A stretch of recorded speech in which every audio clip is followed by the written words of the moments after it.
You're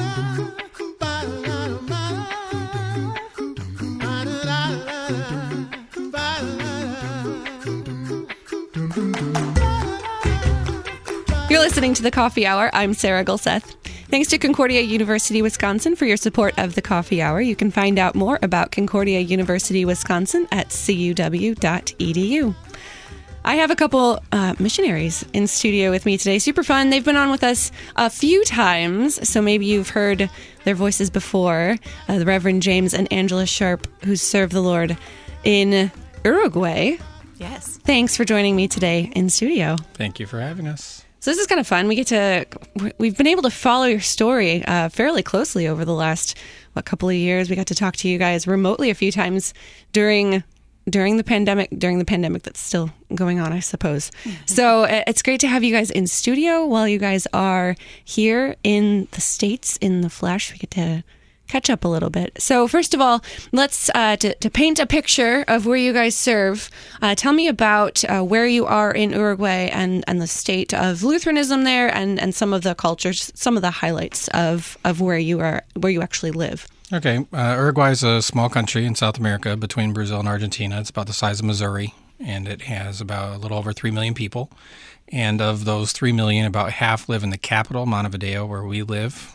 So that's on the southern coast.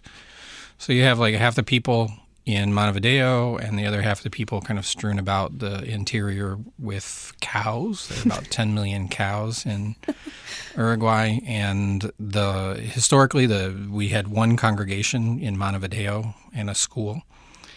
And over the last 10 years or so, they've been pretty intentional about trying to start new ministries, and now we have a mission in northern Uruguay and a couple missions around the Montevideo area, and continue to expand and add new ministries. So what is your role? What do you actually get to do, kind of the day-to-day of your work? I'm a church planner, so I'm supposed to be starting new ministries, gathering people together, catechizing new Christians. And also the people that we have really spend a lot of my mental energy, if not necessarily that much time, in trying to identify and train leaders for the Lutheran Church of Uruguay. And you have partners that you work with doing this work. Our sister church there is the Lutheran Church of Uruguay, which started from Missouri Synod mission work back in the 1930s and has been an independent church for about 20 years now. And we serve alongside, there are currently 5 Brazilian pastors who came from our sister church in Brazil, and some of whom have been there a long time, over 20 years, and the main parish pastor has been there over 10 years. So we're part of a team working alongside our sister church there and trying to expand their ministry, really. Yeah. Angela, what about you? What does your work look like? My role is international educator, and that's a few different things, actually, which keeps me busy and never bored. But I teach middle school and high school classes. I teach math classes in English. Our school is a bilingual school, and so the kids who attend our school have a Spanish curriculum, but on top of their Spanish curriculum, they're also learning English and learning other classes in English. So I teach math and English. I also teach English. Most of those students are adolescents and adults who are learning English from zero or just want to practice fluency in conversation and improve their English for work or for personal reasons, travel, etc. And really, that part of my job is more of an outreach kind of thing. I have a lot of people who are interested in learning English from a native speaker, and they know that I'm an English teacher and I'm a native speaker, and so that's really appealing to them. But you actually get really close to them. You get to build that relationship and really get to know them, and then you get to share with them, things about you and why you're living in a different country, how you ended up in Uruguay, and really tell about your faith and share with them what you believe. Mm-hmm. What are some of those conversations that you've been able to have with people? Well, the initial one is always why. Why are you here? And so the simple answer is we're missionaries. My husband is a pastor. I'm a teacher. We're working here with the Lutheran Church of Uruguay.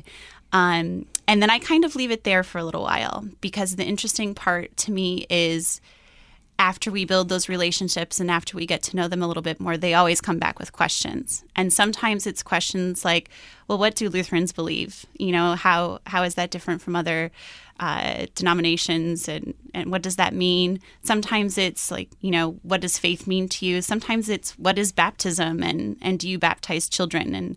And so all sorts of questions. And those are the real opportunities that I look forward to. Mm-hmm.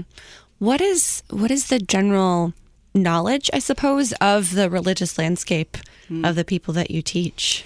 I think that varies wildly, because I do have a lot of students who maybe their family was Catholic, or they identify even as Catholic, even though they might not know a lot about the Catholic faith even. Mm-hmm. But I do also, in the children's ministry activities that we do, meet a lot of children who really don't know very much. Mm-hmm. And so it's almost like starting at the beginning, telling them about Noah and Moses and Abraham and Joseph, and really giving them that background that I think a lot of students in the United States have already, even though they might not be, regular members and things like that. Yeah. What is, tell me about the school. What is the school like, and who is it for? The school started as just a school with the church, with the congregation. It was a small school. But over the years, it's really grown. And now we have 1,800 students from nursery through high school. And so it's a good school. People send their kids there because it's a great school, but they're really getting so much more because we do have a Lutheran identity, and we get to talk about what we believe. Mm-hmm. What is that reception of hearing about Christ, with, if it's people in the school or people out in the community? How receptive are people to hearing about the gospel? Not very, I think, is probably the quick answer. Like Angie was saying, we try to have activities and ministries where you have an opportunity to build a relationship over the long term, because Uruguayans don't like religion. They're kind of antagonistic to religion. They have their minds sort of made up.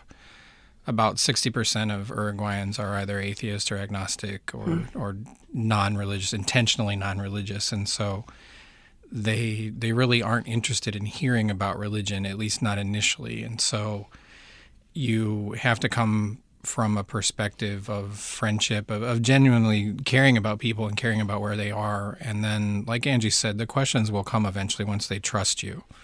And it depends. Our school population is mostly upper middle class, the kind of people that spend the money to send their kids to expensive private schools. Mm-hmm. And so they can be a little more culturally conservative, and some of them are a little more religious, or at least open to the idea that, okay, religion isn't a total terrible thing, and it's okay if my kids learn a little bit of religion, because maybe they'll make them mind me better or something like that, because they think that religion is essentially moralism. But other people are really much more antagonistic and aren't really interested in hearing anything at all. And we've even had times when we were doing something relatively innocent, like just having a Bible study in a public place or something like that. And once people realized it was something religious, they would leave, or they would ask us to leave, even, and things like that have happened. So your average Uruguayan is not super interested in hearing the gospel, at least not initially. So you really have to get them to a place where you can explain to them that the gospel, that Christianity is not rules, it's not moralism, it's about what God does for us in Jesus. And that really is something they've never heard before. So I think a lot of times then people are actually kind of interested to hear about that, because it's just something interesting. It's something they've never heard before. Yeah. How do you even do that? How are you able to connect with these people in order to even have those conversations? I think it helps being American, actually, which is not always the case. Yeah. It makes us weird and different. Most Uruguayans aren't super interested in making new friends. They don't want to try new foods. They don't want to do new things. They're kind of stuck in their ways a lot. They remind me of. Will you cut this part out where I say they remind me of Midwesterners? But I mean, you're not wrong. So, but our being American kind of perks their ears up a little bit, and they're like, hey, where are you from? And then you tell them, I'm from Baltimore. Oh, wow, and then they invariably tell you, oh, I have a cousin that lives in New Jersey, because I think about a third of Uruguayans live in New Jersey or something like that. And then that gives you an in to start to establish a relationship with them. But it doesn't. You can't go straight from, oh, you're American. Where are you from? I'm from Baltimore. Oh, I have a cousin in New Jersey. Oh, that's interesting. Jesus loves you. It's just because then they're going to close right back up. So it's hard, I think, to be sincere and just sincerely love people where they are and not try to skip the steps, and just go for, shoot your shot and go for the Kennedy evangelism script, to share the gospel with people. You really have to be involved in their lives before you get a chance to share what is important in your life. And obviously for us, the most important thing in our lives is the gospel. Yeah. How important is community and our relationships in Uruguayan culture? Because I know when we talk to missionaries in different regions, cultures they focus around different things than maybe we as Americans are used to. How important is that community base or relationships in Uruguayan culture? I think the most important thing is the family, and they did that on purpose. The secularizing government really thought they could replace the rhythms of life that the Roman Church kind of guarded, like holidays and family and things like that, education, and they could replace that and put the state and the family in that place. And so the family is as close as you get to something sacred in Uruguay as the family. And like Sunday is family day. And so we have people who are new Christians, but their whole family is saying, well, you can't go to church.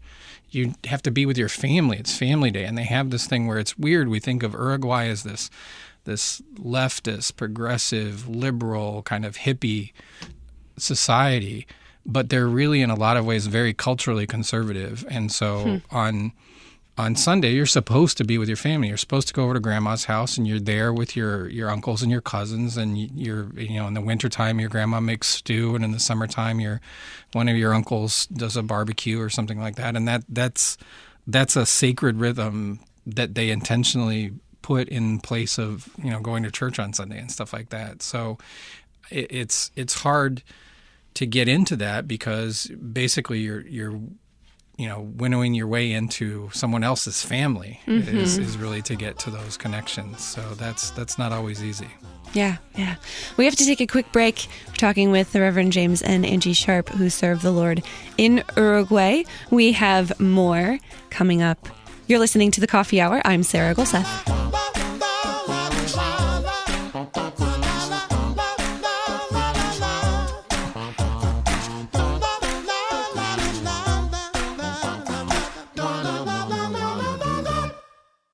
You're a miracle. You know that, right? A living, breathing, one-of-a-kind miracle.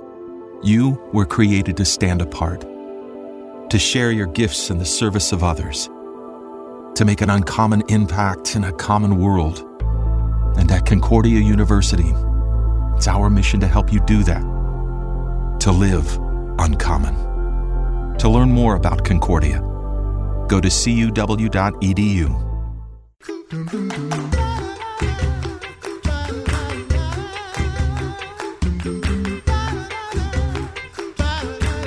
You're listening to The Coffee Hour. I'm Sarah Golseth. I have the Reverend James and Angie Sharp with me in studio, who serve the Lord in Uruguay. And we've been talking about some of the cultural things of Uruguay and the ways that you guys are able to serve and to share the gospel among the people of Uruguay. I'm interested more in learning more about the work that you do right where you are, right where you're placed. Angie, what are some of the other things that you're able to do in your spare time between teaching and teaching classes? What are some of the other ways that you're able to serve? So I'm also involved in children's ministry, and I work with a wonderful team. I work with the Lutheran Hour Ministries office in Uruguay and the church and the school. The school has a chaplain. And so we do all sorts of activities and events where we can invite children from many different places, not just from the school and the church, but we're reaching out in the community, in the neighborhood, in the public schools in the area, and offering these activities to reach more people.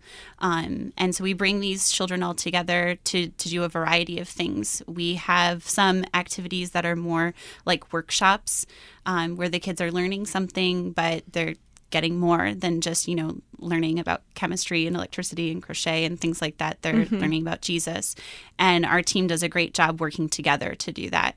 So because these children come from a lot of different backgrounds, we kind of go through this process of invite them to one thing.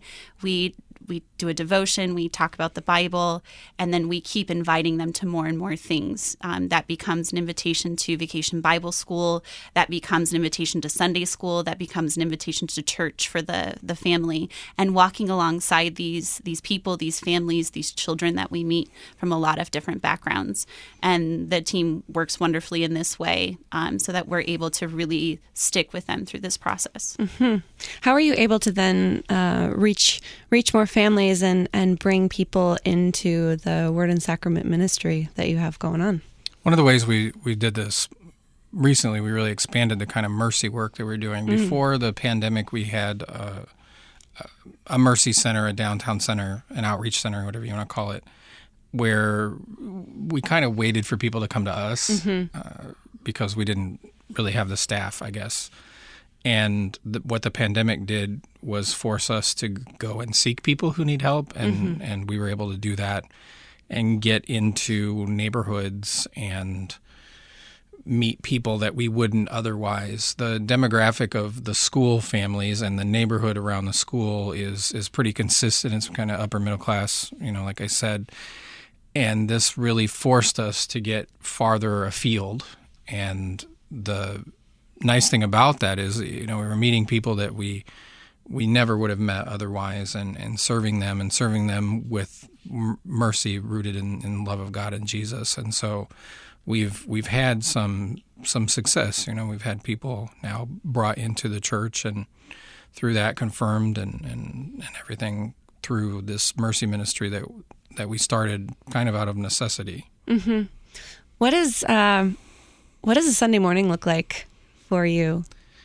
Well, we have different Sunday mornings. It depends. We work as a team. I have 4 Brazilian colleagues, and we're getting another American missionary pastor and deaconess who will be coming pretty soon with us. But we work as a team, and we all have kind of our things that we're supposed to be focused on. But like I think I said earlier, we had one church and we have missions, and so we kind of take those missions as necessary depending on who's doing what, when, and where. And so a Sunday might be going to church in Prado, our main congregation, and preaching there, and then going in the afternoon to one of the mission sites around the Montevideo area.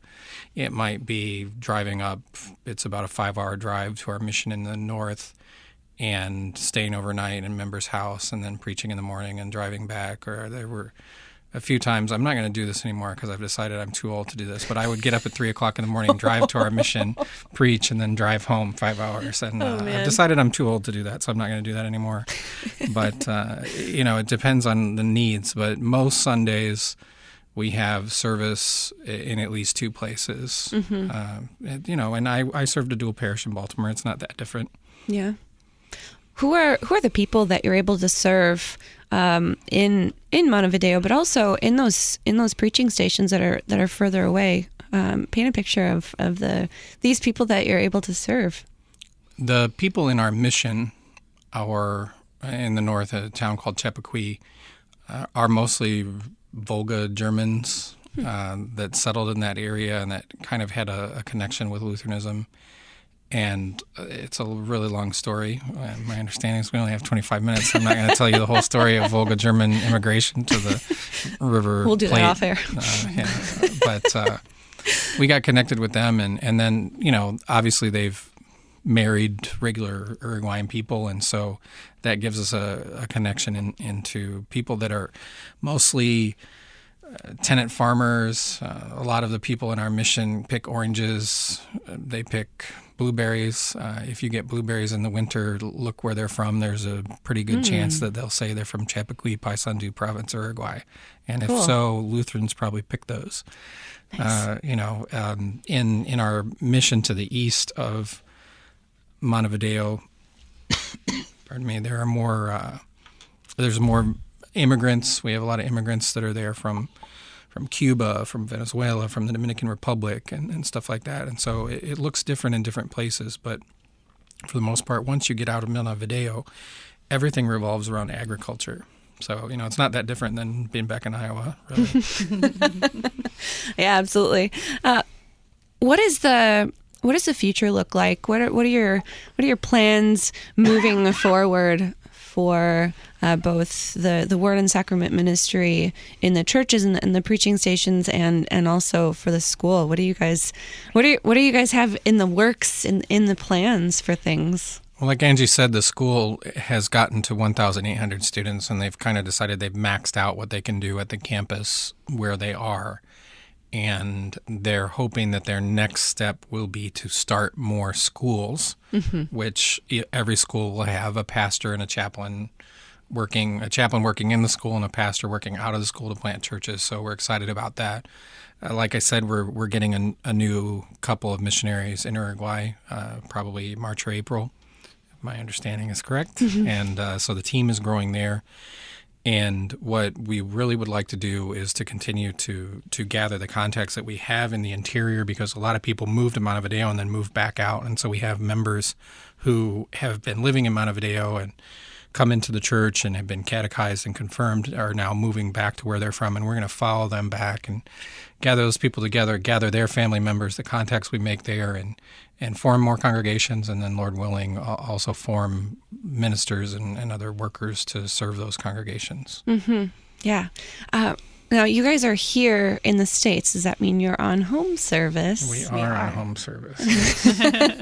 Have you gone to visit places already, or are we one of your first stops here in St. Louis?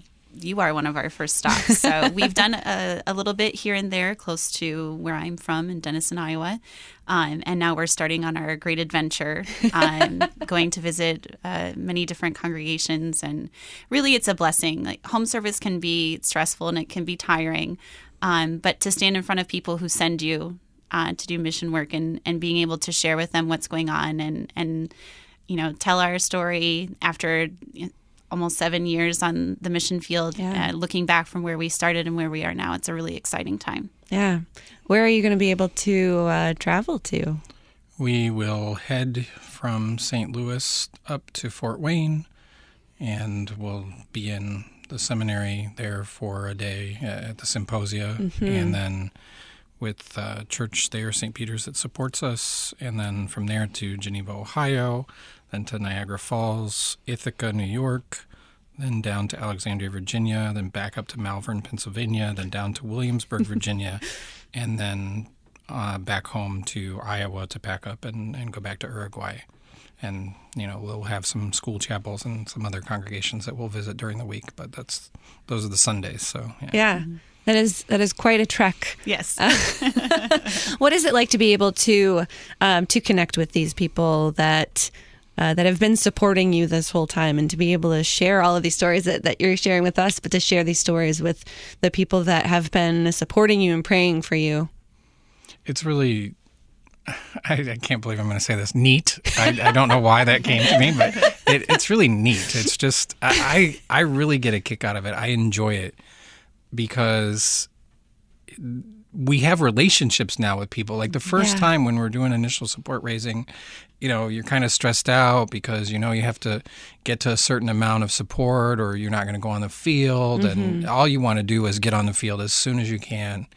And so there's really an added level of stress there. But now, we've got congregations and individuals. I think we have somewhere around 300 different donors that are supporting us regularly. That's awesome. And so we know people, we remember them, they remember us, they know how old our kids are, they have followed along, and they're really interested in what we're doing, and they're really knowledgeable about what we're doing, and so they ask really good questions about what we're doing. And so as we go on, it's fun to reconnect with those people and to see those people again face to face, and to be able to thank them in person. And it really is fun. I think that a lot of people, especially if there are any people who actually listen to me when I'm on the coffee hour, but and who are considering missionary service, I know a lot of people, the idea of home service and support raising scares them off. Like, I've heard that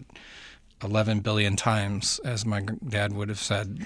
I'm scared. I don't want to raise my own salary. But we don't really do that. What we do is tell people what we're doing, and the Lord provides. And it's fun. It's really fun. I really enjoy being in front of people and telling people what we're doing, and seeing the same people again and again as we come back now every few years, and having a chance to tell them thank you for helping us to do this ministry. It's great. I really enjoy it. I look forward to home service. Yeah, it's really uplifting. Just you know that people are praying for you, and these congregations are praying for you.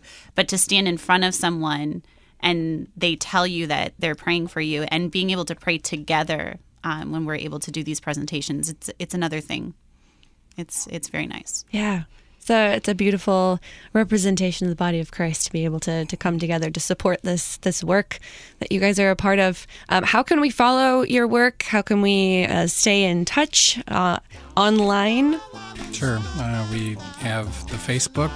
It's Sharp Mission Uruguay. You can check us out, lcms.org/sharp, of course. And, we're happy to take your questions or whatever we can do for you to let you know what we're doing.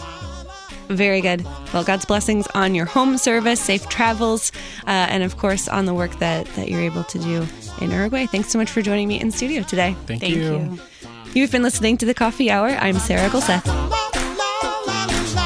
The Coffee Hour with Andy and Sarah is a production of KFUO. To support the Coffee Hour and KFUO Radio, visit KFUO.org. You can also text KFUO to 41444 or send an email to gifts@KFUO.org. And you can call us at 800-844-0524. KFUO. Christ for you, anytime, anywhere.